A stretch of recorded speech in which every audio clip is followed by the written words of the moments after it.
अस्सलाम वालेकुम। Welcome to YouTube channel home kitchen with Zainab. उम्मीद है आप सब खैरियत से हैं। आज मैं आपके लिए पोंग पाई की रेसिपी लेकर आई हूँ। पहले भी हमने पाई की एक रेसिपी बनाई थी जो आपने बहुत पसंद की।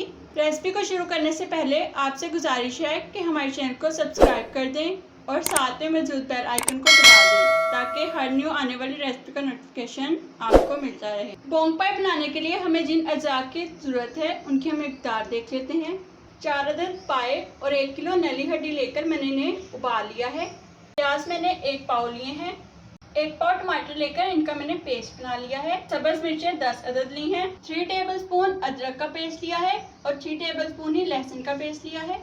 1 टेबलस्पून धनिया पाउडर लिया है। 1 टेबलस्पून जीरा पाउडर लिया है। 1 टेबलस्पून लाल मिर्च ली है। 1 टेबलस्पून हल्दी ली है।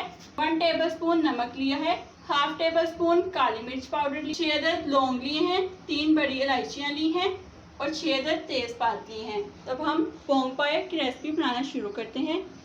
हंडिया में मैंने 1 कप के करीब ऑयल शामिल कर दिया है और हम इसे गर्म होने देंगे। ऑयल गर्म हो गया है। अब मैं इसमें प्याज शामिल करूँगी और इन्हें ब्राउन कर लूँगी।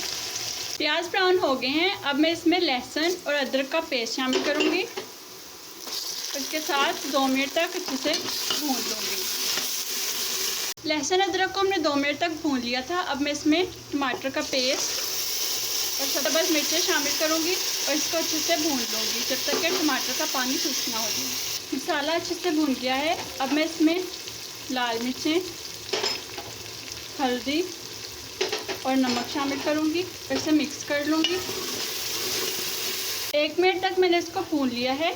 अब मैं इसमें काली मिर्च पाउडर, धनिया पाउडर, जीरा पाउडर और साबुत गरम मसाला जो हमारे पास था इसमें शामिल कर दूंगी और 2 से 3 मिनट तक इसकी भुनाई कर लूँगी। मसाला मैंने अच्छे से भून लिया था और इसके बाद मैंने इसमें पानी शामिल कर दिया है। पानी शामिल करने के बाद साथ ही मैंने इसमें पाए शामिल कर दिए हैं।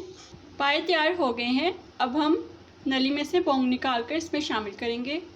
नलियों में से पोंग मैंने निकाल कर पायों में शामिल कर दी है और ऊपर धनिया भी छिड़क दिया है। हमारी आज की रेसिपी पोंग पाई। उम्मीद है कि आपको आज की रेसिपी पसंद आई होगी। अगर पसंद आई हो तो लाइक कर दीजिएगा। इस रेसिपी को फ्रेंड्स एंड फैमिली में ज़्यादा से ज़्यादा शेयर कीजिएगा। आज की रेसिपी देखने का शुक्रिया। तो हमें याद रखिएगा।